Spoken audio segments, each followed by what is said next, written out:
আসসালামু আলাইকুম। আজকে একটি পেপার লক মেশিন ঠিক করব। এই মেশিনটা দিয়ে যে কোনো ধরনের পেপারের মুখ আটকানো হয়, যেমন চিপসের প্যাকেট, চানাচুরের প্যাকেট, মুড়ির প্যাকেট, এই প্যাকেটগুলো আটকানো হয়। মেশিনটা নষ্ট ছিল, হিট হচ্ছিল না, আমরা এখন ঠিক করলাম। হ্যাঁ, স্প্রিংটা খেলা করতেছিল না, স্প্রিংটা লাগাই দিলাম। লাগানোর পর আমরা এবার চেক দিয়ে দেখবো যে আসলেই পেপারের লক হয় কিনা। হ্যাঁ, হচ্ছে, ইনশাল্লাহ সুন্দরভাবেই হচ্ছে। আসলে কাজগুলো করতে হলে একটু সময় লাগে, অনেক সময় লাগে। তা অতটা সময় আমরা এর মধ্যে ব্যয় না করে শুধু জাস্ট অল্প একটু আপনাদের দেখালাম। এ ধরনের কোনো মেশিন থাকলে, এর ট্রান্সফর্মার বাধা বা কোনো কাজ করার দরকার হলে আপনারা আমাদের সাথে যোগাযোগ করতে পারেন। তঞ্জু ইলেকট্রনিক্স, পান্টি বাজার, কুমারখালী, কুষ্টিয়া।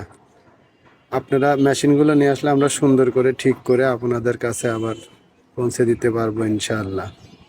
যাই হোক, কাজগুলো আমরা খুব দক্ষতার সাথে করে থাকি ইনশাআল্লাহ। তাই আপনারা নির্দ্বিধায় আমাদের কাছে কাজ দিতে পারেন।